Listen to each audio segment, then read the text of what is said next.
I believe the owner, and he used to be one of the founding members, also the guy who did the first thing about SciShow. I was SciShow for many, many years. And if you want to learn about many things, biology, history, all kind of things, all science-related things mostly, a really good channel to learn from. I used it a lot when I was in biology class still at university. He was awesome.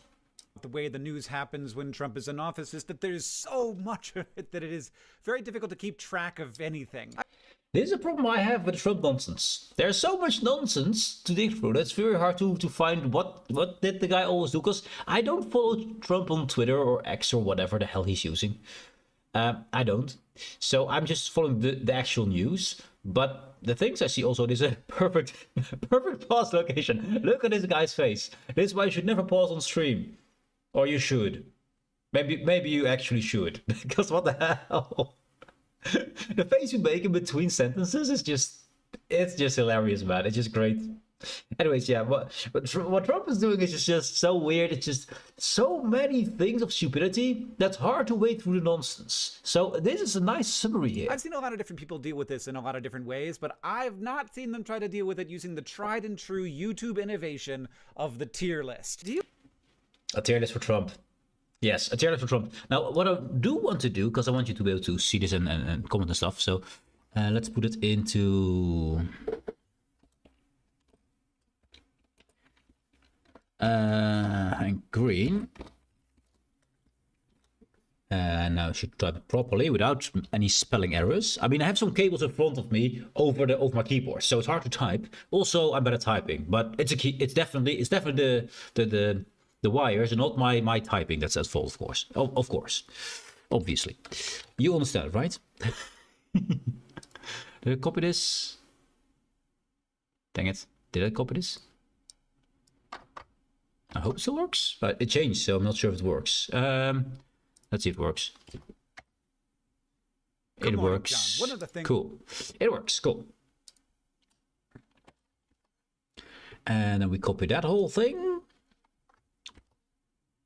Control Z, Control V, Control C. There we go. I had to get the order right. There we go.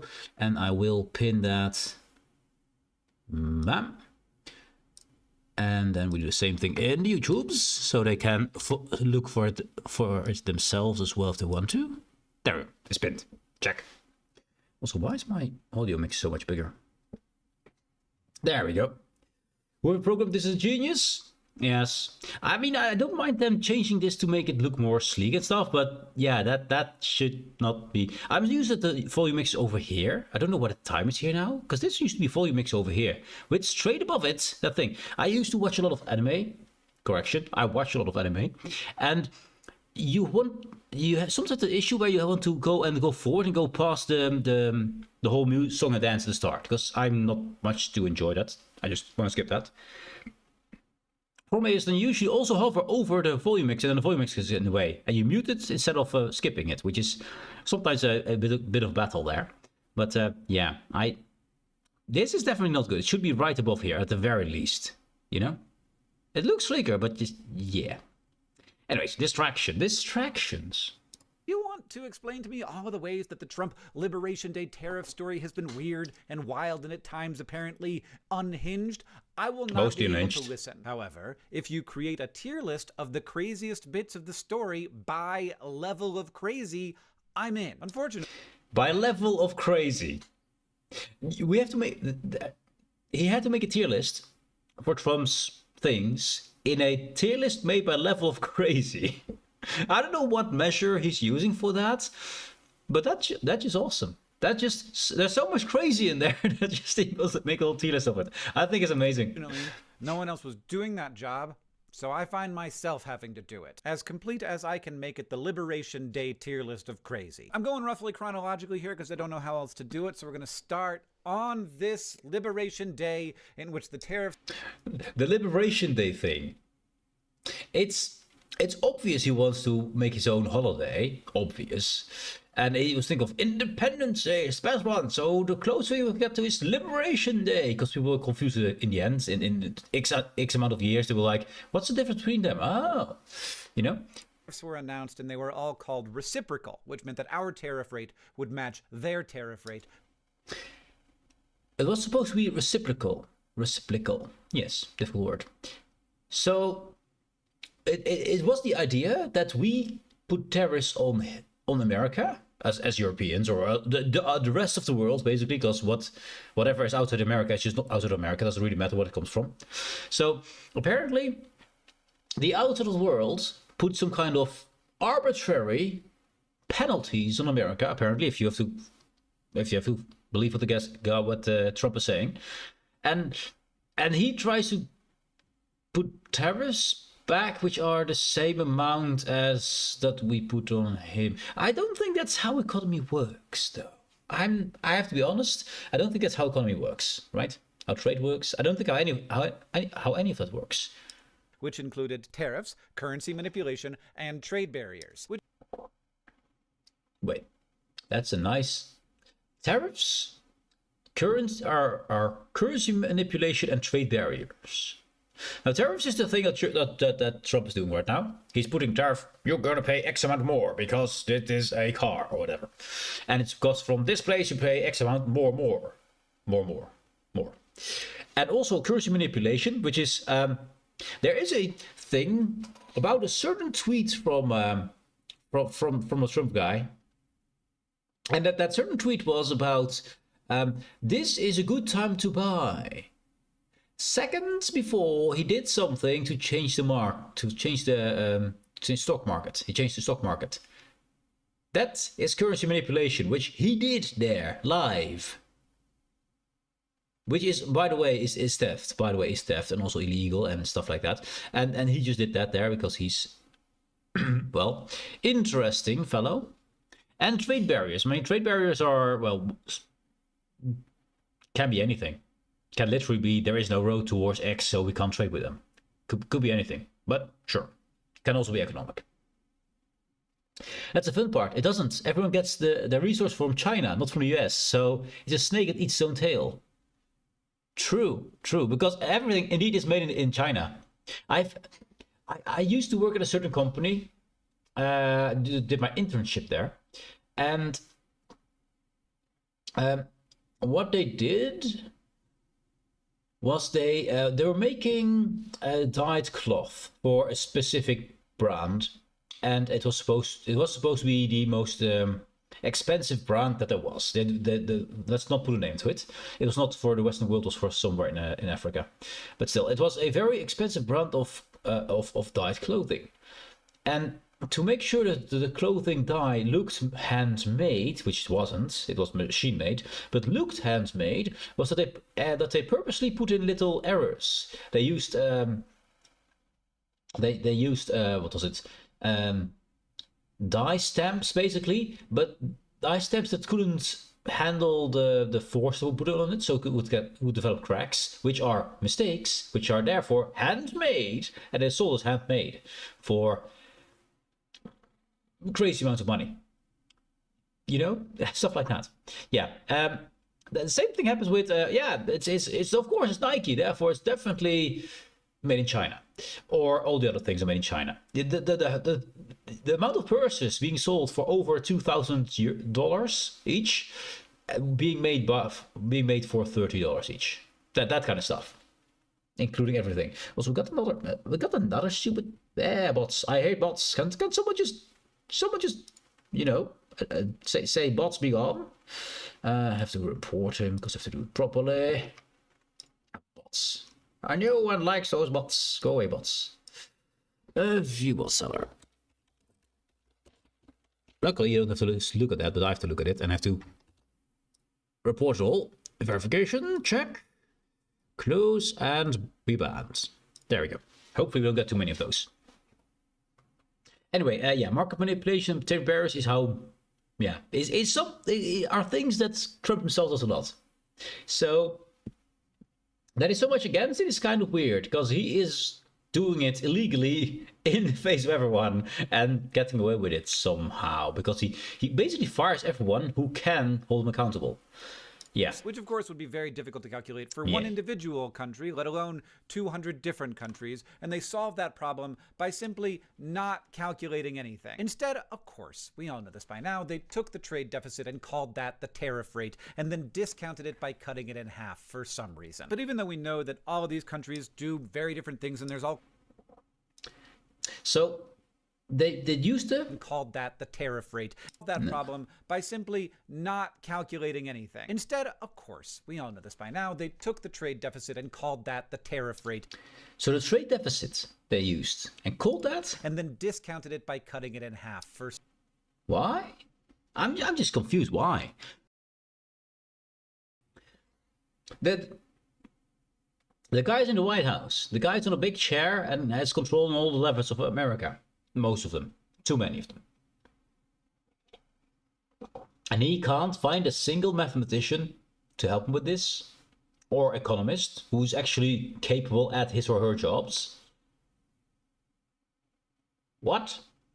They can't even calculate things properly? One mathematician. I'm sure there's more than one in the White House. Probably right now. Ugh, okay.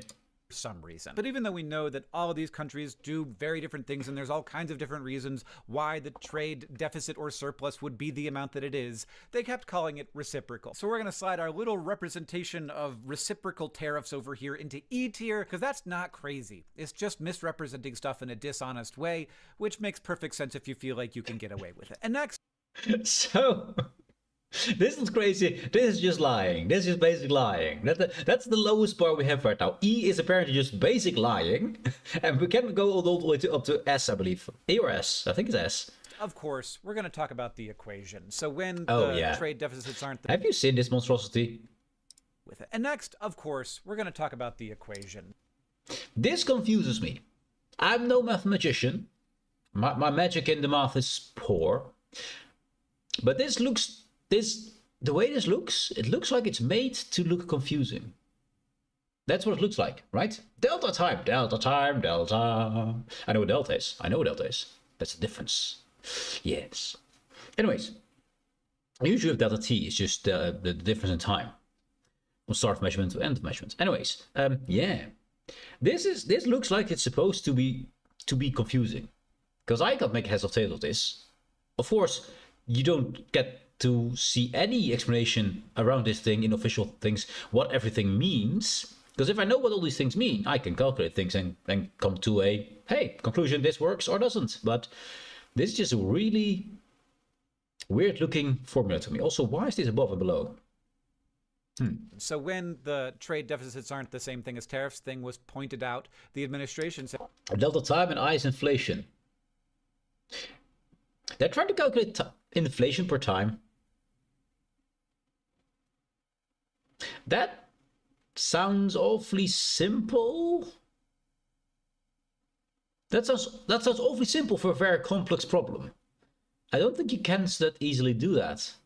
Said no. We actually have an equation that we use. However, two of the terms in the equation cancel each other out. Let's have a look at this, because I'm no mathematician, but they explain to me here. Let's see. Delta's change, yes, in tariff rate. No, so not time this time, it's tariff rate for some reason. Okay, sure. Extra symbols that don't affect the calculation. The I. So the I does nothing. The I is just there to confuse us. Ah, very nice. So the I is just bullshit. Check. Trade deficits is this part apparently. A country's total export to the US is the X here. X could be anything, but sure, okay. Total exports to the US. A country's total imports from the, I guess, US. So they want to see the difference from what they export to what they import. Yes, yes. Now this is the import again, so divided by import. Why? I can't read that. Oh, no, that... Total imports from the US, I guess? I can't read it because there is this in the way. There's little bits in the way. I'd love to see this fully. Can I do this? Will this appear? YouTube. Please let your bar of nonsense disappear. It doesn't. YouTube doesn't work with us. It does not work with us because I can't read this. It's behind my face. It's also behind the stuff in the background. I'd love to take this thing apart here. If I go a bit back and see if I can make it quick, I mean, this is going to be complex too. I have to hold my finger on the print screen button. Said no. Okay, we actually ready? have an equation Set. that we use. However, two of the Timing. terms in the equation cancel each other out. So in fact, the equation is... We have the print screen. The print screen has been detected. Let's go. It has been print screened. This is, by the way, what I'm looking at. Besides my OBS, because you can't see that. So we're looking at this whole thing. You know what? Let's make it proper. So the confusing formula of confusingness. That's this thing. And someone worked out all the details behind it. I did not, so I cannot verify those. But I can at least see what we're trying to do here. Of course, there's no unit of measurement for... Is there a unit of measurement for trade deficits? I'm not sure if there is. It's not so many grams or kilograms or whatever. There. Cool. That'll do? No, bit closer. Okay, it's trade deficit. Fine. So we've got the total imports here. A country's total imports from the... I guess there's US. Let's put their US in. From the US. From the US. So, what do they calculate here? The total imports to the US. Let's say it's kilograms or units or whatever. So, I call it kilograms for now because that's simple. Kilograms. I know it could be different. So, this is then also in kilograms because we can just put one x minus m. We can do this. So, these are all apples and apples. Just apples from somewhere else. So, that should be kilogram. If we use kilogram for this. And then this should also be kilogram. Because that's the same thing, only total from total imports to the US, I guess.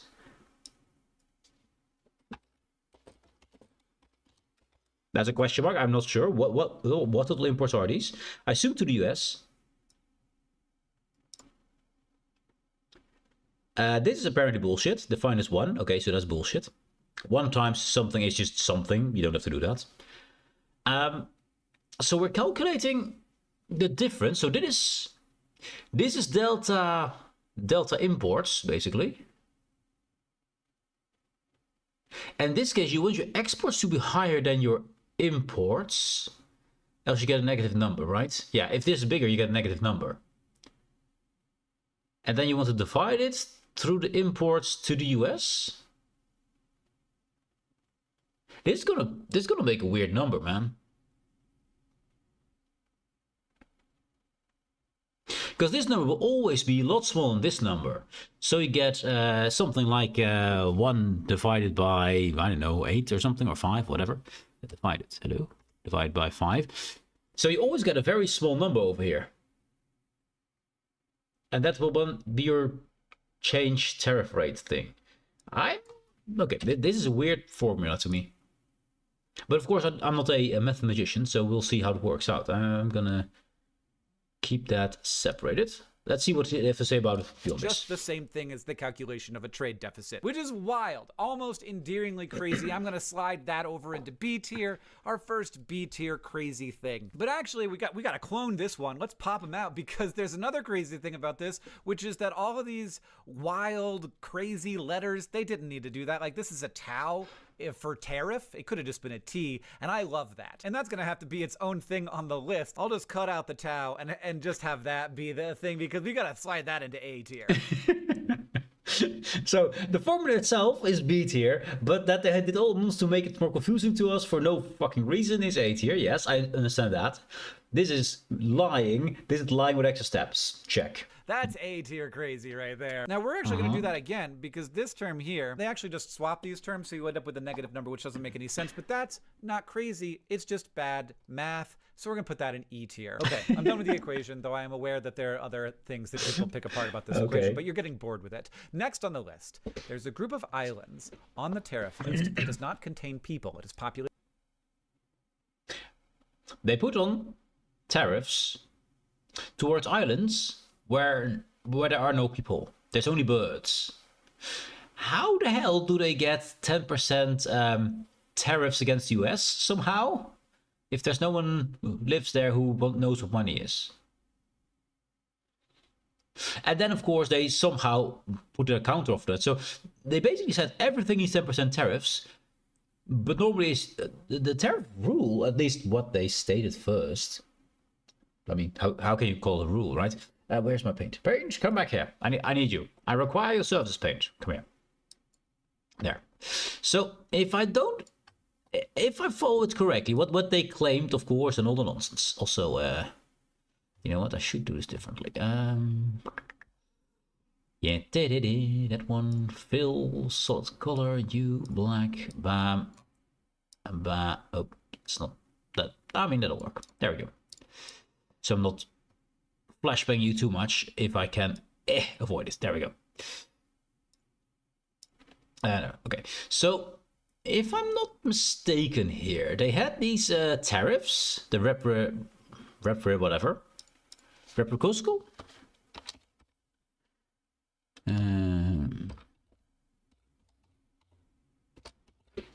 I'm butchering that. What's it? I don't know if you know what the word is.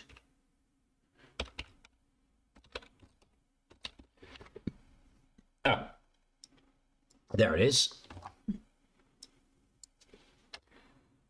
It's a word you never hear except from this. So that's apparently the tit for that thing. So what? Do back.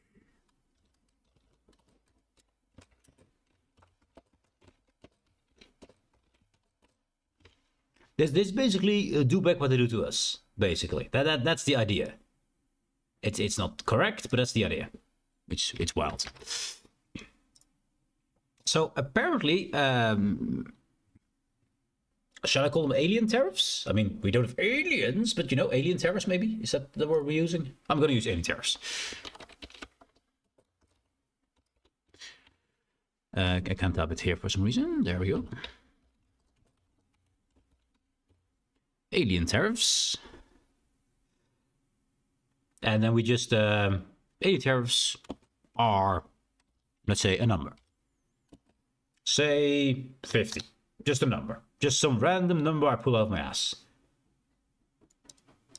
So then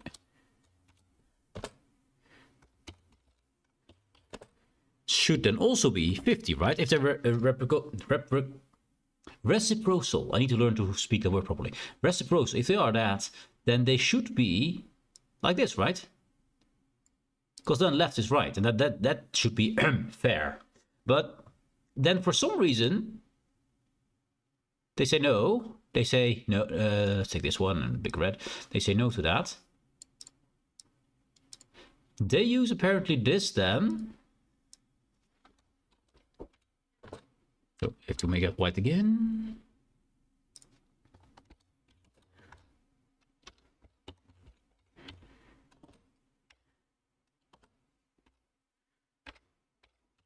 Is now 50 divided by 2 for whatever reason that is. No one knows. No one knows why this is a thing. This big question mark. Big question mark. Or just many of them. I think we go for many. No one knows why that is a thing. That thing there is a mystery. That is just to confuse us. Oh, so we need to not fill it. No fill. That's just to confuse us. That's a made to confuse us here. That part. So that's apparently how it's supposed to go, right? These were the rules that I've been told that they think are what they want to do.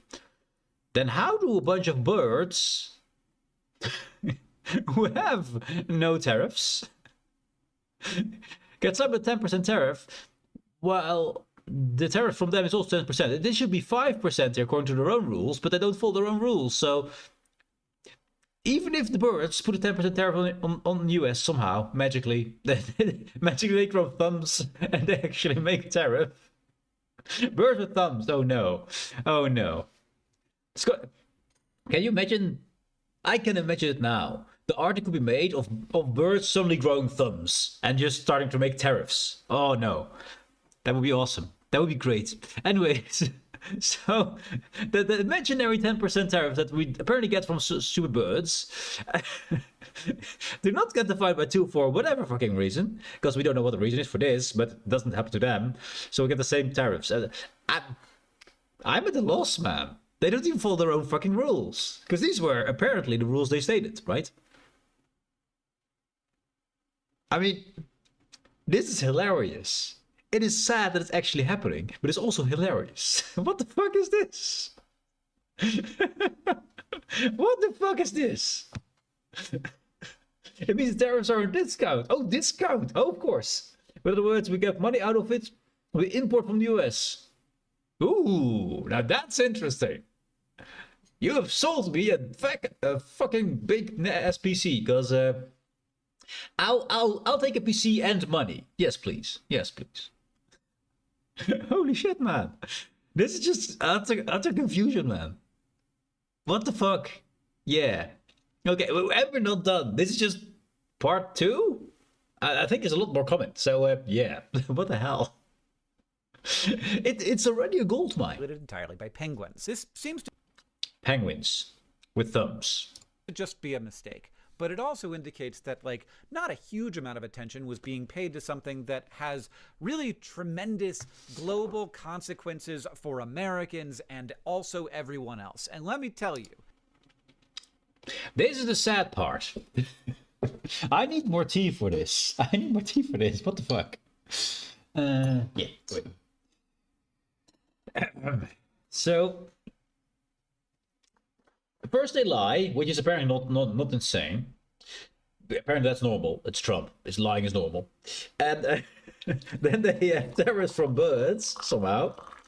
They have magical formulas which make no sense. And then you put them apart and apparently get a normal formula for something that people already know. And then they put it in. Then they don't even use the formula. And then they divide it randomly by a number for no reason. And it's still reciprocal. Did I actually say it correctly this time? I need to cheat. Reciprocal. I actually said it right this time. Yeah, there we go. My brain is expanding by the sheer stupidity of all this. Yes. What the hell, man? Okay, let them talk. Let them talk. If there weren't some really wild stuff coming, I would definitely put these penguins in the S tier. But we're gonna go A, because we do need to leave some space for it to get crazier than this. Now, hilariously, U.S. Treasury Secretary Howard Lutnick, we're gonna pop him on here, defended this move, saying it was to close down ridiculous loopholes where a country will export something to another country with a lower tariff and then export from the herd in McDonald Islands, which for clarity does not have people or ports, but whatever. Which I do think is pretty crazy, but it's mostly just dishonest and manipulatively covering up their mistakes. So I'm going to go C tier. Howard Lutnick goes down here in the C tier. But if you want to go deeper into why this is a silly argument, my favorite esoteric craziness of the tariff list is that the United Kingdom has half of the tariff of the European Union. And if you're worried about someone skipping out on a tariff... Wait. The United Kingdom has half the tariffs of the rest of Europe. There's a weird thing about United Kingdom. There's a weird thing about them. The whole Brexit thing was stupid as well. The thing about them is, roughly speaking, you have your Scotland. I know I'm perfect at drawing. It's actually make it white. We have, of course, a beautiful Scotland. I know it's perfect drawing. We have somewhere England, very beautiful, and we have Ireland with a little piece which is weird. I don't know what it is. So we got this. Now this part, there. Now this part, as far as I understand, is not the EU. Not the EU. Apparently. And this part, the other part, there. And this part is EU.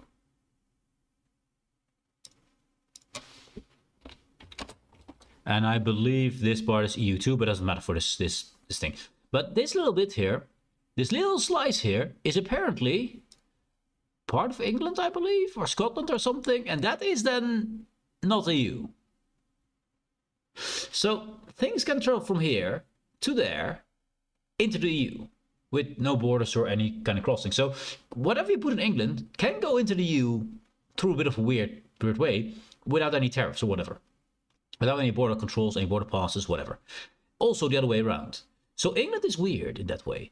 But for some reason, they get half the tariffs. So you kind of want to ship everything you own or everything you want to sell towards the UK and send it from there, because then you get only half the tariffs if you ever want to trade with America again. But let's just assume you want to for some weird reason. Tariff by sending a product to a country with lower tariffs first and then exporting it from that country to the US instead of the original country. Let me introduce you to a country that has both ports and people. It's Northern Ireland. This is important because of the S-tier craziness that was Brexit. As far as trade is concerned, Northern Ireland is in both the United Kingdom and the European Union. The existence of Northern Ireland as a place that has both a 10% and 20% tariff because of the no-deal Brexit, I'm gonna call that A-tier crazy. So now you know one place that would really benefit from these tariffs. Everybody in the EU would be sending their stuff to Northern Ireland before it got exported to the US. Next, obviously, this is not something that Trump intentionally did here, but it is a consequence of it, and I think that it is S-tier crazy. We're finally getting to the S-tier. Japan, China, and South Korea, in response to all of this instability that has been... Japan, China, and North Korea. North Korea. I'm pretty sure they're not the best of friends usually, right? I mean, North Korea has tried to invade Japan. North Korea is not friends with anyone, actually. They're at the moment friends with Russia, but then they're not friends with Russia. I mean, they're weird. Then Japan and China have long-standing feuds about which part belongs to whom, and actually China wants everything, and Japan doesn't want to give their stuff to China, of course. Not really the best of friends. Not really best of trade relations. And this is a consequence of Trump's nonsense. Been created by a bunch of, like, not just this, but just no one knowing what's going on with the US anymore. They signed a significant trade agreement, and I just need to emphasize these countries do not like each other. They don't like each other so much that historically they have worked with other trading partners in the West, like America and Europe, so that they do not have to work directly with each other. But now, apparently, we've pushed them to figure out their problem.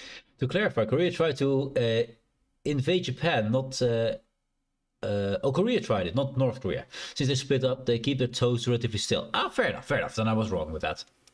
But still, they're not friends at all. That this picture exists. Can I find it? It's probably too small. Response to all of this instability that has been created by a bunch of, like, not just this, but just no one knowing what's going on with the US anymore. They signed a significant... This picture here. Burn it into your retinas. Print screen this. Because this is ridiculous. This is not something that should happen. I mean... It's good that they work together. I don't mind that at all. It's these three hate each other, so that they're on one picture, attempting to smile, holding each other's hands. Yeah, that's not going to happen too easily anymore. This is a good result from Trump's whatever nonsense he's doing, because it brings the world a bit close together. It also two things happening at the same time here for Europe. The invasion of Ukraine by Russia made sure that, Europe is like, oh wait, we need to defend ourselves. Yes, let's defend ourselves. And then America, with mostly Trump, is like, we don't defend you because you don't defend yourself. So we now have a lot of emphasis. I see it a lot on the news and on commercials as well, to get more people for the army. Our armies are growing. We're gonna arm up again, which we have been neglecting for many, many years. That's true. But now we're actually forced to do that, and we're also forced to no longer trade or trade less with America, because it's way too dependent on their economy. And it's all very good for us, actually. I'm not saying it's all good results for the world, and etc. But it brings neighbors close together, and here's the Asian part is coming close together. Trump is great for the rest of the world, not for his own country, though. But this is just ridiculous. This is not something that I would expect to ever see. Yeah, and there it is. All three of them. Trade agreement, and I just need to emphasize these countries do not like each other. they don't like each other so much that historically they have worked with other trading partners in the West, like America and Europe, so that they do not have to work directly with each other. But now, apparently, we've pushed them to figure out their problems, which is great for China, that's for sure. World peace, I guess. Just the fact that this picture exists, you guys, that is historically S-tier crazy. Now, while we're in Asia, I have given Vietnam its own spot in this. This part is brilliant. This part is one of the best parts. Tier list, because they ended up with the highest average tariffs under the original tariff scheme. And this is wild. A 90% tariff on Vietnam is so crazy because they aren't a major competitor in a high-tech or strategic manufacturing. The reason we have a very large trade deficit with Vietnam is because we have a really solid trading relationship with them, which is working. And that's kind of amazing given our history. And also, Vietnam is a key partner in diversifying supply chains away from China, which is exactly what US trade policy says that it wants. So, Vietnam here is a very good trade partner with America. They have a very off-balance trade deficit, 90%, which I assume they export mostly to the US. I guess, just a random guess, I think coca or coffee stuff or farm stuff, I assume, that they sell to America. And America uses all that stuff, and they have a very good relationship with them. And it makes sure they can produce things like China does for low labor costs and stuff without having to go to China. But now China is growing stronger. China is growing larger. And working together with Korea, North Korea in this case, and Japan, which usually were enemies. Trump is reinforcing China. And I mean, I'm not saying China is a heavenly country or anything. I don't know much about it. I just hear that there's a lot of people scared of China. But if you're scared of China and try to keep them small, this is actually the opposite thing. Yeah, also it alienates you from one of your best trading partners ever. Yeah. Anyway. So giving our trading buddy the harshest tariff treatment of everyone on the list, that is S-tier crazy. Almost as if this extraordinarily impactful policy was not well thought through, which... No, really? They didn't think this through properly? They didn't sit around with economists and mathematicians and politicians who know what they're talking about and actual experts in the fields and diplomats and, you know, all those people who know what the hell is happening over there and what is a good response and what is a bad response. I think they skipped all those people. They were like, number says up, it must go up. If I had that its own thing on the list, probably it would also be an S tier. Okay, and back to the trade deficit thing. Do you notice how a lot of countries are getting 10% tariffs on this list? Yes. Well, I thought maybe those countries were like less consequential, not big trading partners, or maybe it was because they were really good trading partners that were allies, that we had good relationships with. But looking at the list, there didn't seem to be any pattern that made sense to me. Well, it turns out that these are countries that we have trade surpluses with. They buy more stuff from us than we buy from them.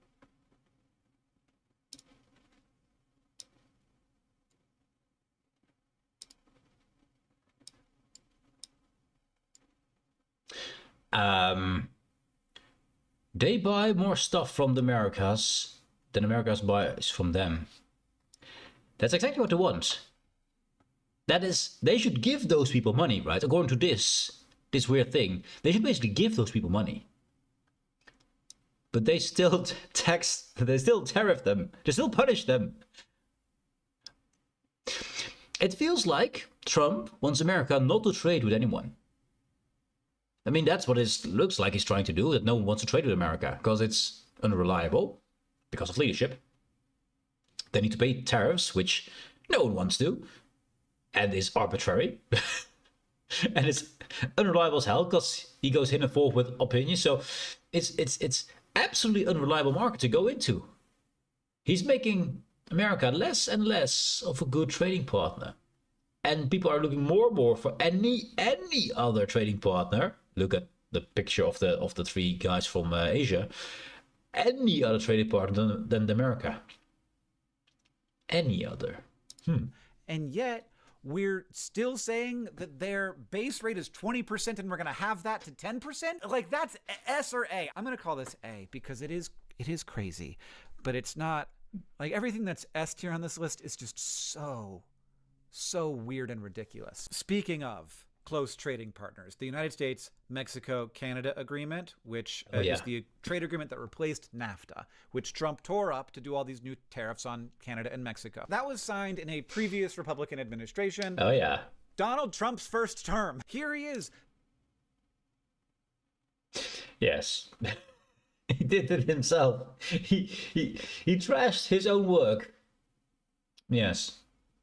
Celebrating the signing of that agreement that he has now destroyed with the leaders of those countries. For anyone else, S tier crazy. For Trump, I don't know, C tier, like not that weird, honestly. And also, again, we gotta leave room in the S tier. I love the part where he has to say, yeah, for everyone else, S tier crazy. For Trump, however, we have a different scale. We need a different scale for this one guy. Yes, we do. We actually do. For stuff like this. So Trump loves tariffs for a lot of different reasons. One of them is that his advisor, Peter Navarro, also is a really big advocate for tariffs, though this is not a universal thing in people in his administration. For example, Elon Musk recently called Navarro a moron. Now, Navarro has written several books in which he talks about why tariffs are good, and he has cited this pro-tariff economist who is named Ron Vara, which is, an anagram for Navarro. And yes, it turns out that Ron Vara is not a person who exists. So wait, let me hear that again, please. Tariffs, though this is not a universal thing in people in his administration, to do all these new tariffs on Canada and Mexico. That was signed in a previous Republican administration. Donald Trump's first term. Here he is, celebrating the signing of that agreement that he has now destroyed. Also, brilliant picture, by the way. He's so photogenic. He is. With the leaders of those countries. For anyone else, S tier crazy. For Trump, I don't know, C tier, like not that weird, honestly. And also, again, we gotta leave room in the S tier for stuff like this. So Trump loves tariffs for a lot of different reasons. One of them is that his advisor, Peter Navarro, yes, also is a really big advocate for tariffs, though this is not a universal thing in people in his administration. For example, Elon Musk recently called Navarro a moron. Now, Navarro has written several books in which he talks about why tariffs are good, and he has cited this pro-tariff economist who is named Ron Vara. Peter Navarro and Ron Vara. He has cited this man as a source, as an expert in the field, in his own book. Which is, an anagram for Navarro. And yes, it turns out that Ron Vara is not a person who exists. So he cites a fictional character in his book to make his reasoning sound good. And the fictional character, of course, himself. With with an anagram that is just... That 12-year-old boys do that and think they're smart. That's what it is. It's Voldemort level stuff. What do you do with a situation like that? Making up a pro-tariff economist for your book, I think, is like C tier crazy. But naming him like you're a teenage Lord Voldemort is S tier crazy. And this probably doesn't... And that is his chief economist, right? That's Trump's chief economist. Matter to anyone, but when they calculated the trade deficit, they only did it on goods and not services, and of course the U.S. When they calculated the trade deficits, the whole magic over here, when they calculated the trade deficit and stuff, the whole magic over here, this thing, this the range thing, they only did half of the work. They only did half of the...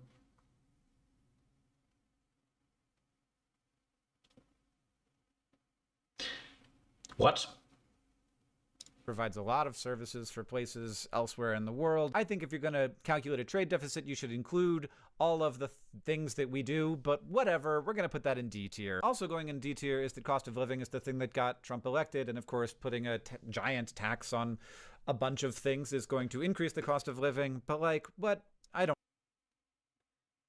Trump was going to lower the cost of living. Everything he does is against the American economy. So, another lie. Yay!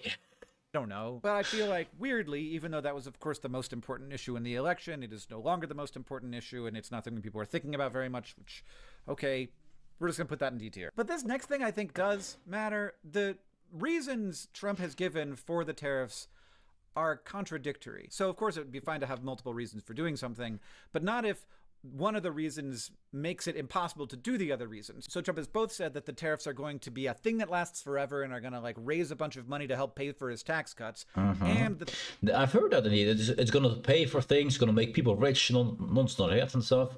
And yeah, it's going to be forever. Also that part forever. You don't want any kind of agreement like that forever, because you can't maintain that. He's only president for 4 years, hopefully, if at that. And you can't promise forever. You can never, ever promise forever. Or you cannot promise never either. You cannot promise either of those. Because you can't control that. It's stupid. They are a tool that he's going to use to get countries to do what he wants them to do. But in that case, he would have to make the tariff go away after they do what he wants them to do.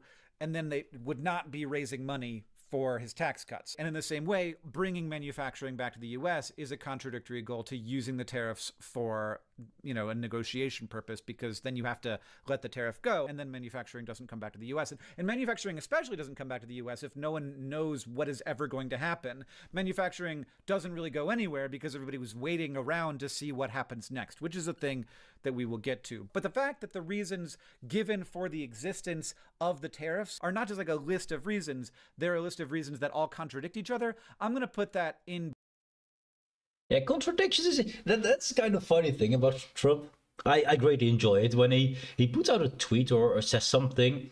He just loves to hear himself talk, so he keeps talking. And he starts to contradict himself. I'm of the opinion that he can't do 3 sentences without contradicting himself. That's my current estimate. I could be wrong. He might be able to hold on for a little bit longer, but he just keeps contradicting himself all the fucking time. Also, he just keeps talking forever without any kind of goal. And then he loses track of his own talking and then just starts, blabbering, basically. Most presidents that I know of had, speeches prepared for them, so they wouldn't get in legal trouble, they wouldn't get to contradict themselves, etc. And there would be a time limit on how long they could talk. Not Trump, though. He's too smart for that, apparently. B tier, because it does seem pretty crazy to me, because it prevents anyone from having any idea what's going on, which I think... Not having any idea what's going on, I think, is what they want. I mean, case in point, this thing. Because if people don't know what's going on, it's like in games, the economy stuff, right? And loot boxes nonsense.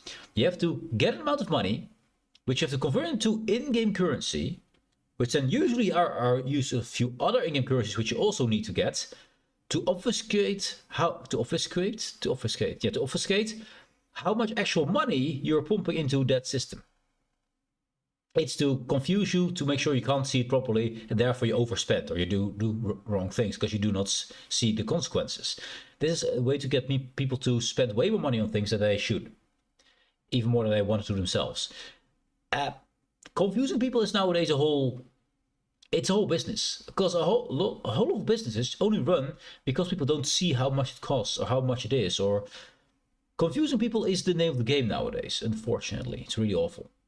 So I can see that will be a goal. I don't see what the end goal is then with that confusion, what to do with that, but is bad for most people. But next, he canceled them. So he canceled the tariffs. He's been talking about this for ages and threatening people and making them very high and very low and stuff. And then he canceled them. Wasn't that what Soul Liberation Day was about? To invoke them and it would be forever, eternal? Okay. This is, I mean, wow. Like, the trade war with China is still happening, but as does seem to happen over and over, all of this weirdness went on only for it to stop or get paused or to be something that's sitting out there, maybe going to happen, maybe not. Some countries seem to have offered some concessions, others definitely did not, but the result doesn't seem to have been positive. Now, canceling them does seem to have been good. Like, it has prevented the sort of economic collapse that we seemed to be headed into. So it's not crazy outside of the original context of him being the one who implemented the tariffs in the first place 9 days ago. So I'm going to say this is E-tier crazy. Like, it's actually, that's the most sane thing that happened in all of this. Now, speaking of, there have been headlines that are like, the stock market just had its biggest gain ever. And I'd say those headlines are A-tier crazy. Like, the unit of a day is arbitrary and everyone's retirement account is still worth like 6% less than it was last week. But let's talk about why the result of announcing and then pausing these tariffs hasn't been positive. Oh. Wasn't there a bit about market manipulation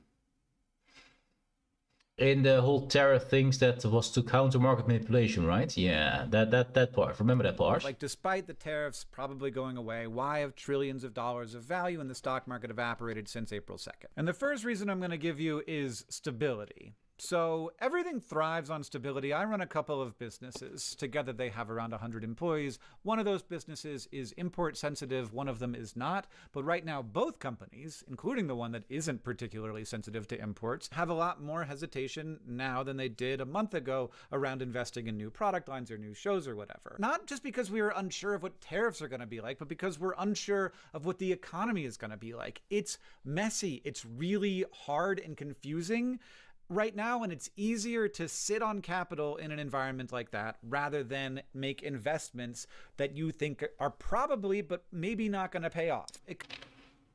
That's a dangerous situation. If you make the investors hesitant, it means there will be less investment, there will be more money put into boxes and maintained there, and money that sits still is not economy. That's just money. That's just wasted wealth. Until you use it, it becomes economy. So the more you put a little in a big jar, the less out there doing what money should be doing. Your economy will tank. Your economy will tank hard. And all opportunities are things that are derived from investments. I think that's the biggest blow to economy you can have, basically. And it's all because of uncertainty, which Trump directly causes. Yeah.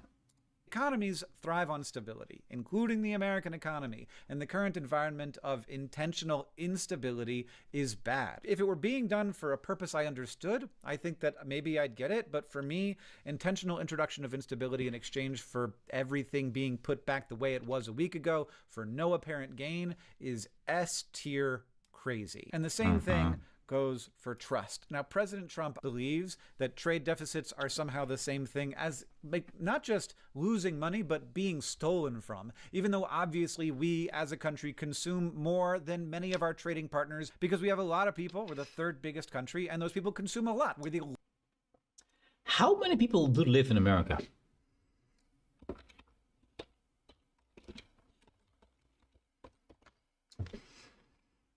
$340 million people live in America.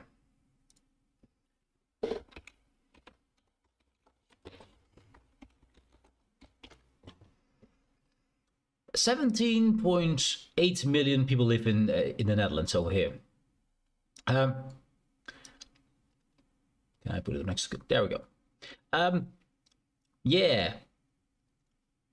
Yeah. We need to buy an awful lot of cars and appliances and whatever nonsense to get anywhere close to what these people are spending to buy from us. And of course we can buy from other places, but let's just assume we're the only trade partners. You cannot equalize that. Because there's just, you have too many people compared to us. So we can't do that. We will never be rich enough to do so. We will never, I don't have space for it. So yeah, we can never reach a trade balance where we both have the same amount of export and import. We can't. It's impossible. Simply physically impossible. We just don't have the people for that. Yeah. Anyway, a little sidetrack there, but good. No, not this one. This one. Largest economy. So it makes sense that a lot of countries buy less stuff from us than we buy from them. But President Trump seems to believe that everything is about either winning or losing, and there's no such thing as a mutual benefit, which results in tweets like, "Do not retaliate and you will be rewarded." Such thing as a mutual benefit, which results in tweets like, "Do not..."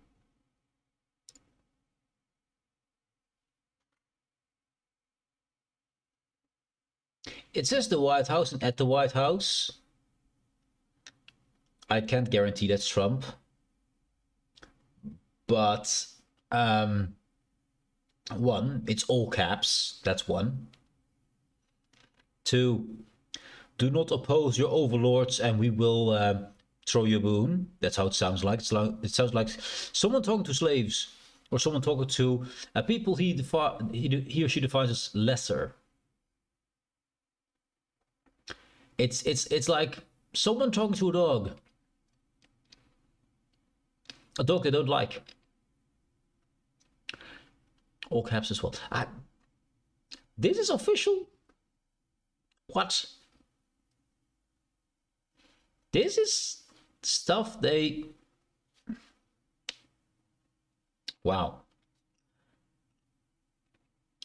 I think there should be a school for people who get children, because they need to be able to educate the children, need to be able to raise those kids. I think we need a school for people who become president to learn the basics of policy. What I actually think is that a presidential election should not ever be able to be bought. I think there should be not a single, no, zero companies attached to any kind of person running for any kind of high office in a government seat. Because companies and people at the top of them are there to make money. They're there just to make money, more money, better. So that pulls in people who are there to be ruthless, to be there to rake in the money and make out like a bandit. That's not a good trait for someone who has to lead the people. Because if you need to lead the people, money and economy should be a tool, not a goal. The goal should be the happiness of your people. But if your goal is your own personal wealth instead of, well, the good of the people, you get this kind of bullshit. So I don't think that with any kind of political high power situation, a company should be attached to it at all. Not once. And let me be frank, the entire Congress, I believe, with their lobbying, which basically is just, as far as I understand it, is 90% is just bribery. That's not a good thing either. I'm not saying we have the perfect system, we do not. There's many flaws in our system. But if we have a prime minister, at the moment that's Geert Wilders, who's pretty far right, by the way. He's pretty against immigration stuff. But he has to work together with other parties to make a full cabinet to be able to do things. He can't just run the show on his own. He is not separate from the rest. He needs to work with the rest. So he has more accountability and more people to please. And those people are not allowed to be bribed. Of course, there will be some bribes, but that's a rarity, not the norm, as is in America. So it's the whole system there is really fucking awful. I'm not even talking about how they use cleverly planned voting regions so they can make the losers seem the winners, because those you have to elect a voter for you, and the amount of voters that are Republican or Democrat, because there is no other choice basically, can be different, who is in majority there, than from the people who chose for those same voters. So you can have, as far as I understand, and of course I could be wrong. If I'm wrong, please tell me how it actually works, but this is how I understand it. Come here. Let's make it simple. We have 100 people. Just 100. Nice and simple. Let's make it also white. 100 people. This is how I understand it. And let's say we have, in this case, we have two parties.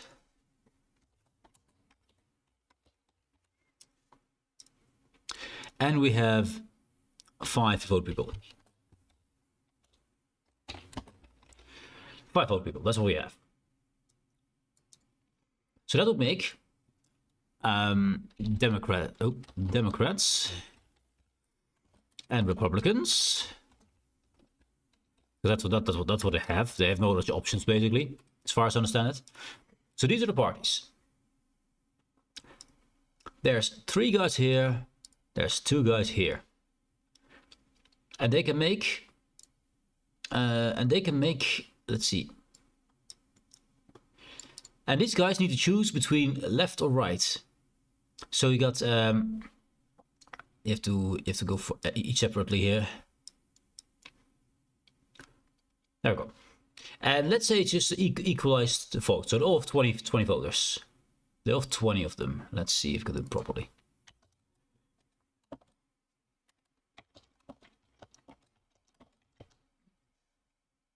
So there's all votes equally for all of them. There we go. Let's put this a little bit to the side. There. So all equally voted. So Democrats should win this, right? But then they use lobbying to, after these guys have voted for these guys, lobbying to make one guy go to that side. Maybe he gets a new car, maybe he gets a new house, whatever. Suddenly that guy that you voted for because it was Democrat is now Republican. But you already voted for him. And he gets a brand spanking new car.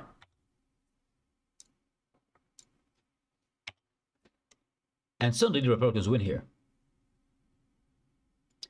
Yeah, stuff like that happens. Or stuff like where they change the boundaries, where suddenly you have more vote people for Republicans because they just drew the lines differently on where to, in what zone people can vote on this. It's a system full of manipulation options, and it seems really, really bad for the common folk. It's really bad. I need to really look into this. I need to know more about this because it feels so ripe for manipulation. But I can't really put my finger on where the biggest problem is. I think there's too many of them, frankly. But this is a world-class tweet over here. World-class. 100%. Not retaliate and you will be rewarded. But this destroys trust. It destroys trust between the US and the rest of the world. It isolates us and it leaves other countries. This is also a big thing here. This little thing about himself here. Do not retaliate and you will be rewarded. But this destroys trust. It destroys trust between the US and the rest of the world. The US and the rest of the world.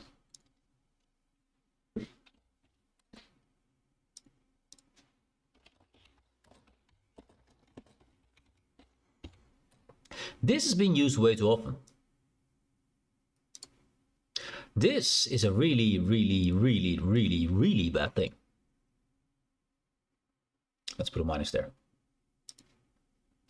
If we in the Netherlands have a problem with a country, right? We say we have a problem with Belgium. We have a problem with the Belgian car manufacturer or whatever. Or we have a problem with Germany. A problem with that country. We don't say we have a problem with the rest of the world. Because the world's freaking big and there's a lot of things in it. And I might have a problem with Belgium. Which is, let's see, the Netherlands. Here's Belgium. It's right there. Luxembourg is right here. And then we have, of course, Germany. Big old, massive Germany over there. And then there's France. Also big and massive. So, we can have a problem with the Belgians. But does not mean that we have a problem with them. With the Germans, which are also part of the world. Or with the Luxembourg's ones. We can have a problem with one single country. We never have a problem with the rest of the freaking world. Because that's stupid. There's so many of them. They're really close by. We can, I mean, I walk just less than an hour and I can reach any of these places. Well, not Luxembourg. We can reach most of these places here. I can reach France in an hour. I can use Belgium in an hour, 20 minutes. Not even. And I can reach Germany within 30 minutes. America has a problem where, one, it is humongous, and then it only has Canada above it and Mexico beneath it. And many of these people never get to deal with any of the rest of the world. So they think they're the only ones, which is incorrect. There's so many more out there. Never have a problem with the rest of the world. Using this phrase isolates you. Using this phrase makes you alone in a very big world. And America is insanely big, but it's not the biggest. Not by far. Russia is way bigger. I'm not sure how big China is in comparison. It could be similar size or bigger. I don't know. But you never have a problem with the rest of the world. This whole saying here is a really bad saying. Don't ever say US and the rest of the world. No, US and this country. US and this place. Not everyone on one big heap and make them all your enemy. Because there's many of us. Many countries, let alone people. And there's many of us you do not have a problem with. And the other way around as well. So this is a really bad statement already. And it shows how detached the US is from seeing themselves as part of the world. They're seeing themselves as the world, or seeing them as against the other parties who are far away. They don't really consider Canada or Mexico usually, because many of them never even meet anyone from there. This country is so big it isolates itself. That's the problem. And it is being reinforced at schools and stuff because the whole phrase, make America great again, that whole nonsense. America was great. Just before Trump came to office, America was great. It was a superpower. People respected it. They traded with it. America did a lot of the policing around the world, meaning our armies were smaller. We felt we were safe. And a lot of our trade went to America. America is already great, or used to be great, before this bastard.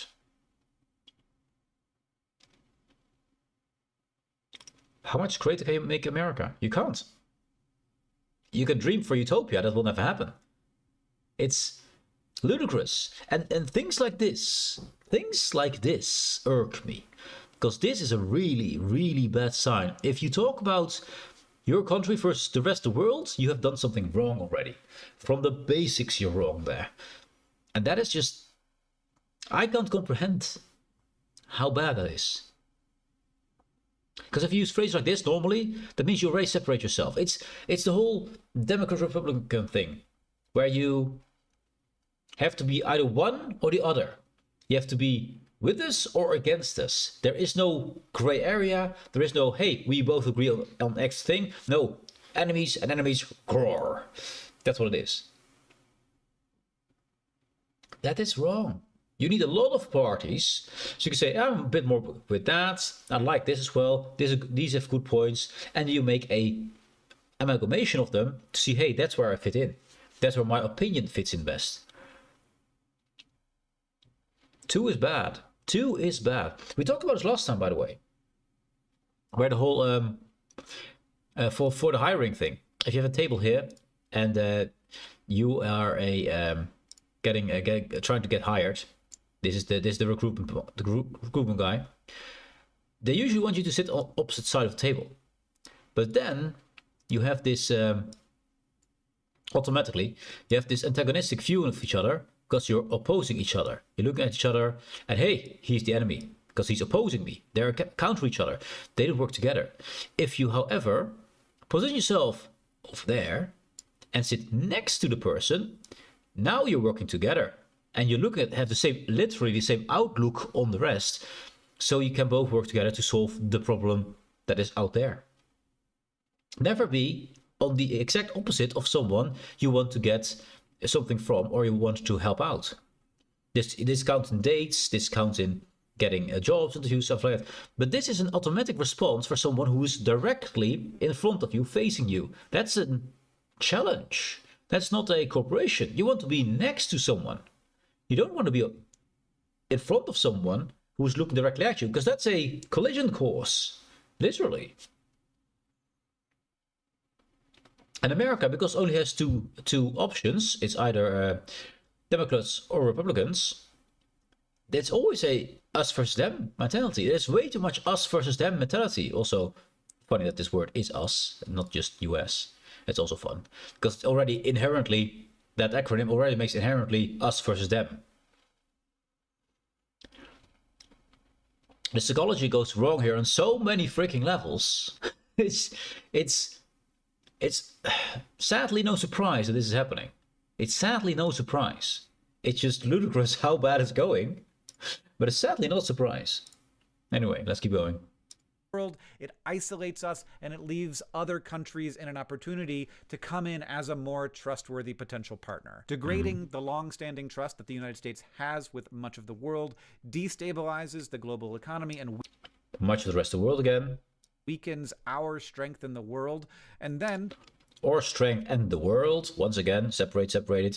I mean, he's doing his best, of course. He's a great guy, but that's ingrained. That's an ingrained thing in America that I see. That just us versus the world.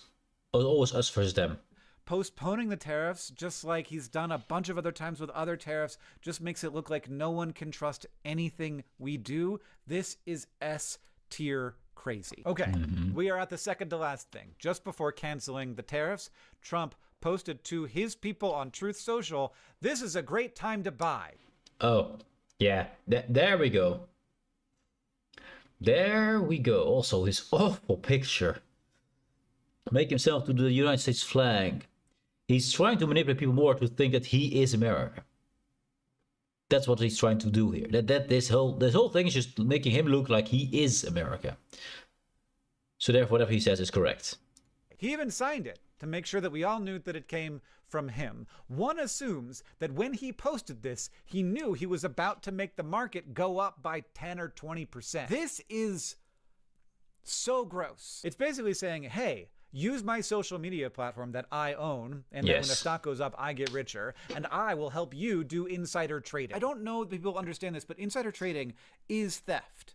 You are using information that you have to buy something from someone who does not have that information, and when the price goes up 30 minutes later, that's money that would have been theirs and is now yours. Insider trading is illegal because it is theft. And posting something like this, when you know you're about to do something to make the stock market go up, feels to me like encouraging theft. It is S-tier crazy. It is really bizarre behavior, and the only way I can explain it in my head is that Trump thinks that loyalty to him, like being a fan of him, is the most important thing that exists, and it far exceeds loyalty to the country or to the Constitution or to the rule of law. And like, you need to reward that loyalty more than you would reward loyalty.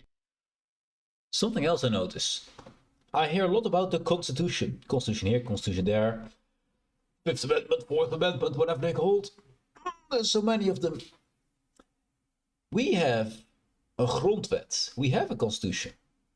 No one knows or quotes ever the constitution in the Netherlands. We never do that.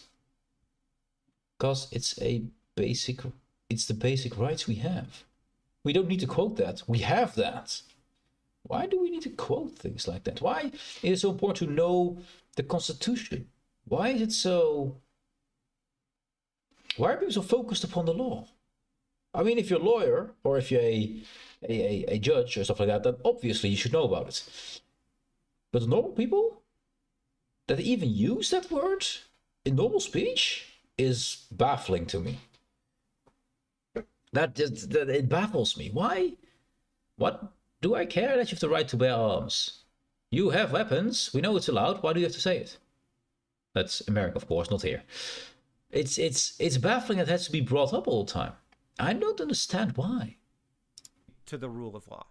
I don't know. I don't know. It's mind-boggling. And the fact that it feels like this kind of theft is normalized is probably also why bets that the stock market was about to go up spiked just before the announcement was made, indicating that a bunch of people with insider knowledge of the Trump administration used that knowledge to steal a bunch of money from people who didn't have that insider knowledge. And that behavior, I don't think is crazy at all. That's S-tier illegal, but if you don't think that you could ever get caught or prosecuted because your boss runs the Justice Department, that's not crazy. It's illegal, but if it doesn't matter when things are illegal or not, yeah, then it's rational behavior, which brings... Yeah, there's also this thing where Trump breaks so many rules and so many laws, and the laws of his own country, that he undermines the whole system of law and order. And indeed, we have I watch a lot of Legal Eagle, and I think the law is about to collapse. I mean, not collapse literally, of course, but it's gonna go very bumpy for the law, because a lot of things in America, which as I say, I watch Legal Eagle a lot, and there's all about precedents. Has it ever happened before? Has this ever happened before? They don't look at the thing itself. They look, has that before? What did they choose? They don't make their own choice if they don't have to. They always go for what did someone else do. If you're the judge, you have to judge someone. You have to judge them according to the law. What does the law state? Not what did that guy over there once upon a time do. What does the law state about this situation right here? Why does it matter that he got something else out of it? That was a different law, different judge, different situation, different place. And in America, oftentimes, different place means different laws. Why is precedent so important? I think it's weird. Anyway. Brings us to the last headline that I saw about all of this before I actually needed to start exporting this video. Trump says he will consider exempting some companies. I gave you a moment to read this. I give you a moment.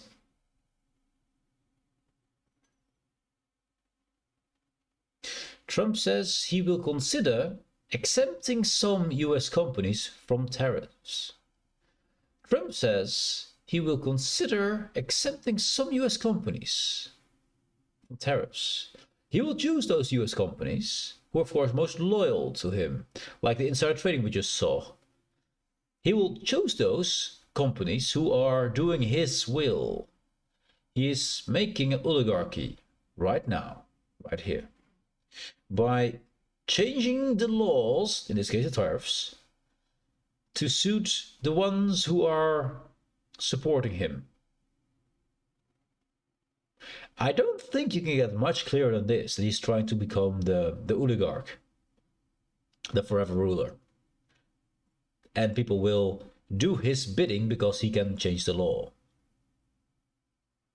Which he technically doesn't have the power to. That's what Congress is for. This is sickening to watch. Sickening as well, because it's not just a small country in the middle of nowhere, far away, which you don't have to deal with. This is fucking America. The country with the biggest army, the most amount of nukes in the world, all those carriers going around. This guy, I have to refrain from saying other words, is in control of all that. I mean, some of you might be American, and you see this as well, but as a non-American, this is fucking scary to watch. The whole Trump thing is a fucking scary thing to watch. I'm just waiting till something extreme will happen. I'm just waiting till he declares a war, till someone does something against Trump that is too far. I'm just waiting for the moment, because this guy is a powder keg, and that will blow up at some point. And I hope I'm not on the other end of the explosion, because this can only go wrong. But this is next year disgusting. From US tariffs. This is how you create an oligarchy. you say to the big, powerful business people, if you behave and do things that I like, I will use the power given to me by the American people to help you out and do the things that you like. Do small businesses get that help? Of course not. And that's great for the big businesses. It means that they have less competition. It's just terrible for consumers. But you see how all of these like formerly capitalist business owners don't actually have any ideological allegiance to capitalism. They will absolutely become oligarchs the moment you give them the chance. That is a top-tier disaster for the country. It's a top-tier power grab, but it's not crazy at all. It is people behaving rationally. And I really do believe that there is a bit of a logic here to some of what just happened. He destroyed a huge amount of value, but he has converted some small portion of that value to power that's just for himself. But because it's only for himself rather than spread out around many, many people, it's actually a lot of new power for Donald Trump because he gets to use these tariffs to strong-arm companies into doing what he wants them to do. But let's end with a couple of entirely non-crazy things here. For example, Elizabeth Warren saying that members of Congress shouldn't be allowed to trade stocks. Yeah.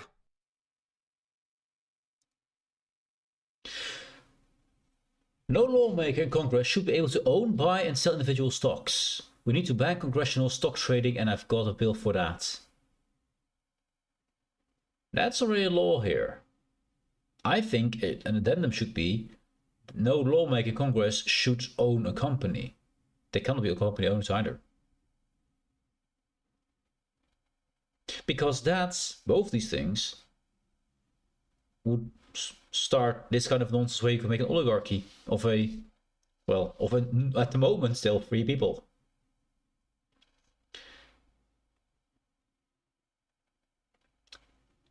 Stock trading should not be for the people who can control the stock market on their own. That is market manipulation, which is for a reason illegal in almost all countries. I think all of them actually. It's to make sure that not anyone can control the markets and become stupidly rich like Trump is trying to do here. This is something that should have been a law years ago. From the inception of the idea of stocks, this should have been a start. This should be the first thing you do. That it took them so long. And they probably still won't do it because all lawmakers in Congress own stocks. I guarantee you that. All of them do. Because it gets them rich. And that's, well, I joke around greed is good, but people are greedy. That's what we are. We all want the best for ourselves, of course. Look at number one, you know? That's what we all want. That's normal. That's natural. But that should be separated from lawmaking processes. Because else you get extreme things like this. Be allowed to trade stocks. Yeah, do that yesterday. That's ridiculous. I don't, like, why would you, even if you aren't going to do it in a way that's shady, you're a public servant. You need to put that in trust and not touch it. Why even open up the discussion that you might be doing this, let alone actually have a track record of consistently beating the market, Nancy Pelosi? And another well, there's it. Another non-crazy thing, Republicans standing up in Congress and saying that the Constitution is pretty clear that the body with the power to levy new taxes on the American people is not the president, but instead is Congress. That's the second article. It's not even an amendment. And that's not crazy at all, right? Like, that's a good policy. Almost as if the framers of the Constitution, the founders of this country, thought there should be checks and balances on the power of different branches of government. Otherwise, perhaps a president might make some pretty bizarre choices that would result in some pretty bad outcomes for individual Americans, while nonetheless consolidating power around him. John, just a note, I'm making this video on Thursday, April 10th and releasing it on the 11th. And who knows what will have happened in those 24 hours. So if I miss... He laughs about this.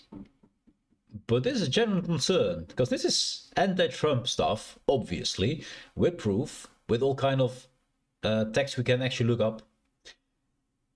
He's in danger right now. He actually is.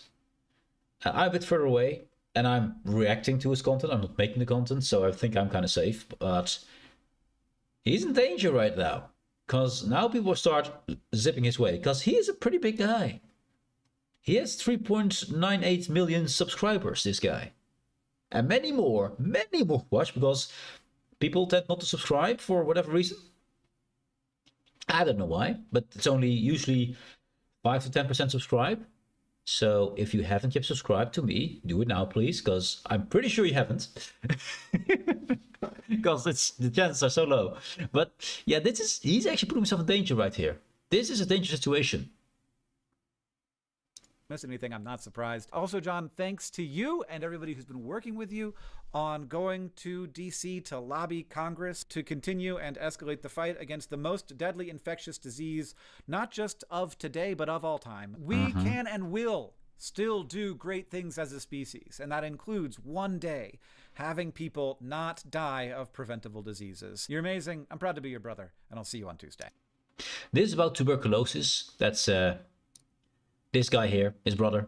He's fighting tuberculosis for years, and mostly trying to get the companies that make the mostly to try to get the companies that make the medicine to be less exorbitantly extorting people.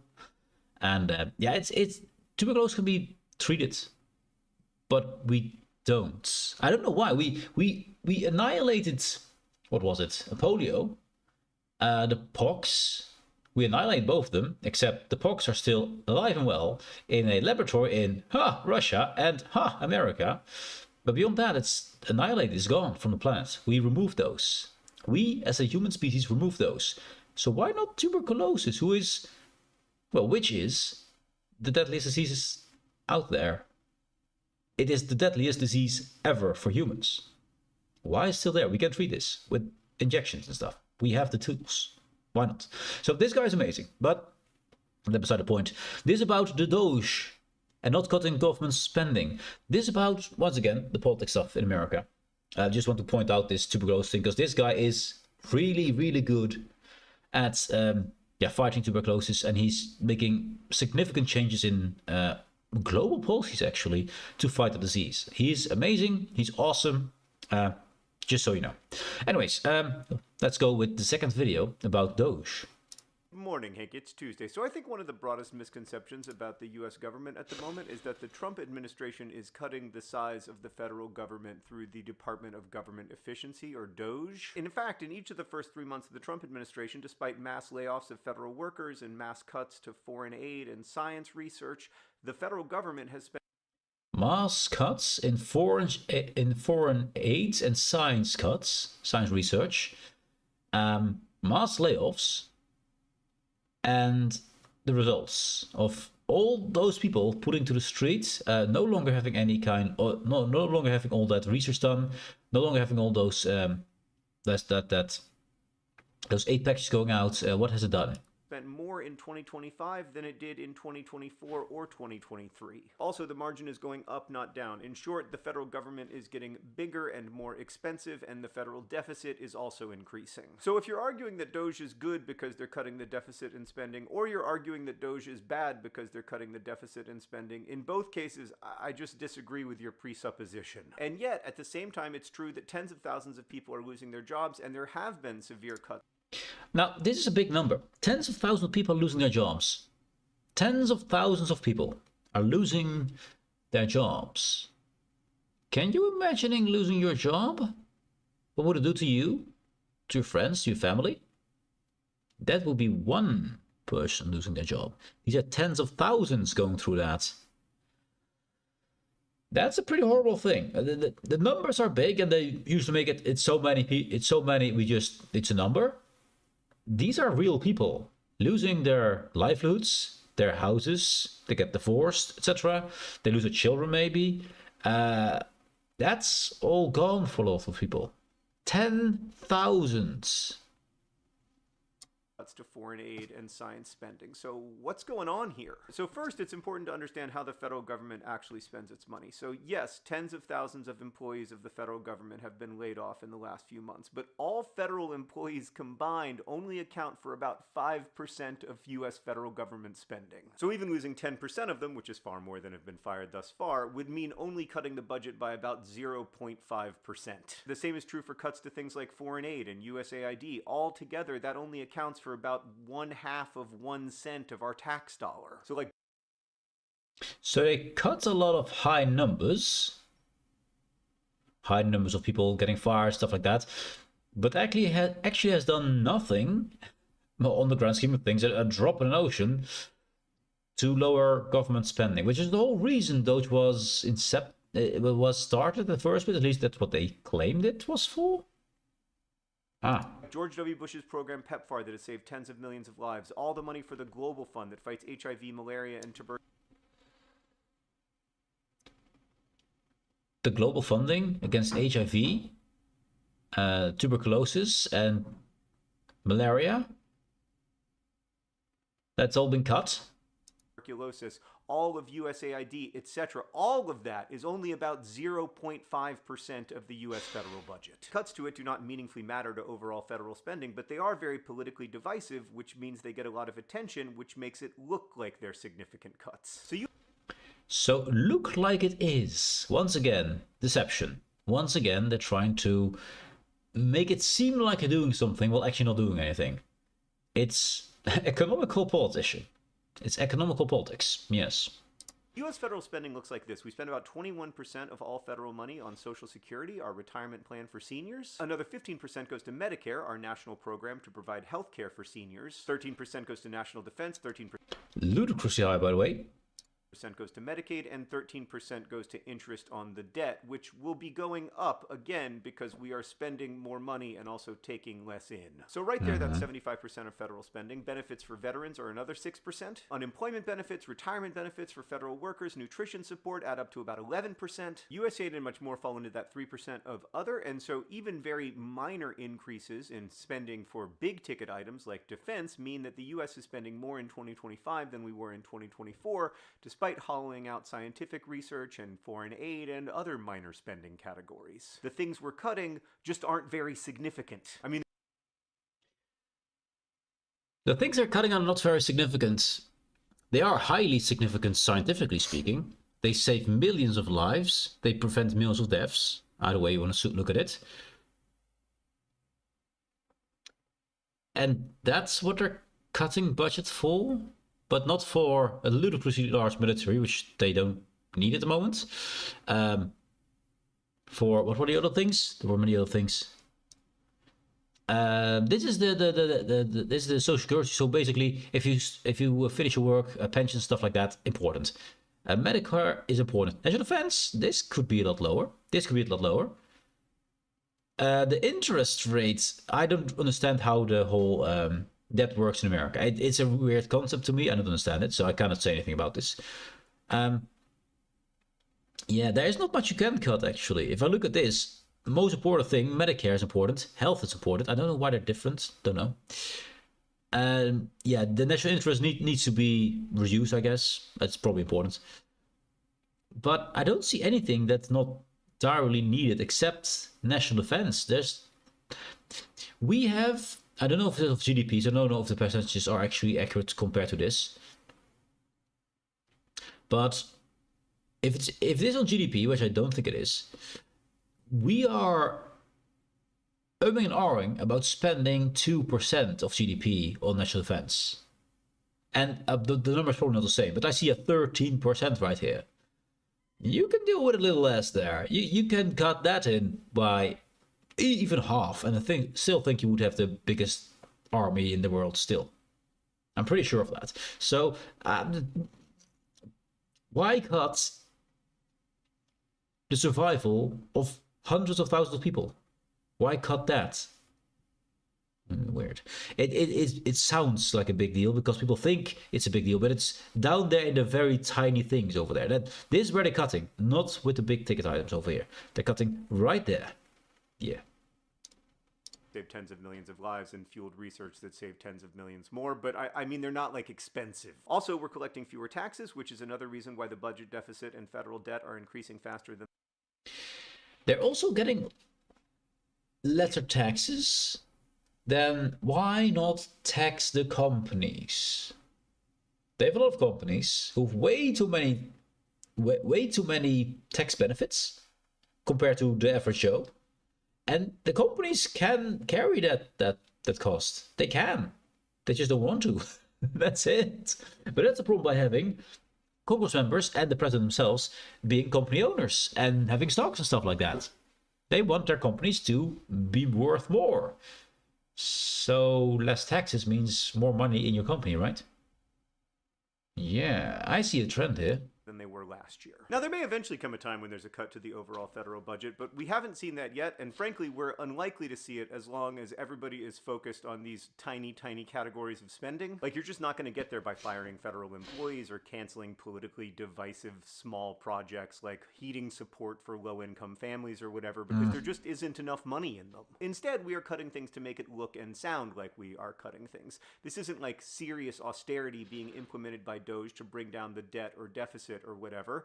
This is a political choice made to enact a political worldview, and you can agree or disagree with that political worldview, just don't labor under the delusion that it makes the federal government less expensive. If you actually wanted to cut the deficit, you would have to implement real austerity measures, which would probably mean both decreasing spending and increasing taxes. That's what countries do when they're in an actual austerity mode. They cut spending on big ticket items like national defense and benefits for seniors, and they also raise taxes. So to be clear, fighting about whether to cut foreign aid is a political argument, not an economic one. It is quite literally like spending $10,000 a month with your spouse on rent and then having an argument with your spouse over whether you can afford one $50 dinner per month. Like, it's a pretty good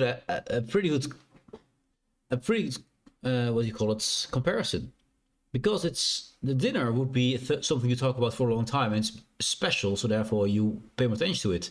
But 10,000 rent is a normal background thing, so you don't really pay attention to it, but it's stupidly much higher than the other is. I see ads about to start and I have to go for a quick bathroom break, so I'm gonna do a quick ad, take the bathroom break, and then we continue on and finish it up because this one is only a few more seconds longer. So yeah, I think today was important to just bring out some political things and just get some summaries about what's happening in the world and, well, the Trump nonsense that's happening at the moment. And this is the Doge part, which is more Elon Musk, I believe, which is officially and not official, is officially the leader, but also not officially leader. So therefore he can't be he can't be pulled into court because he's not an official government employee, but he can still make all the choices without any responsibility. Yeah, great deal again, once again. Give me a second. Ads are about to start, and I'll go for a quick bathroom break. Give me a second. I'll give you some music in the meantime. You know what? Let's do this. Aha! Oh, I have to change that. We do that. Activate this. And we give you a little bit of the screen, if I can find it. There it is. Hello. Wait, give me a second. Wait, Windows Capture? Oh, Windows Capture. Doesn't help if I do the wrong one. Which one is it? There's too many of these things. Game Capture, Media Player, no. Can't find it. Cannot find it. Oh, there's it. There we are. Aha, there we are. Yes. Give me a moment, I'll be right back.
I've returned, and also I just noticed that I forgot to do a thing. Surprisingly, I know. I need to copy this here and put that down here. Then I have to unpin this, if I can. Can I unpin that? Unpin this message. There we go. We copy this whole thing.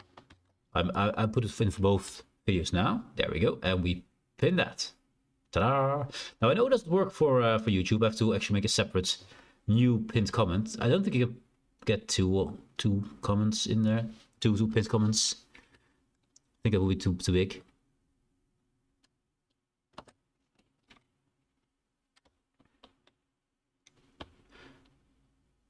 I'm not sure if I write "do" correctly, but I don't care. I think it's ludicrous anyway. It was supposed to be a joke, you know.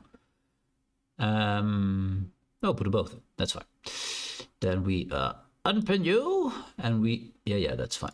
Now that's unpin message. Then a pop-up appears. Message pinned. Undo, and that gets in the way of. Come on, let me. Allow me.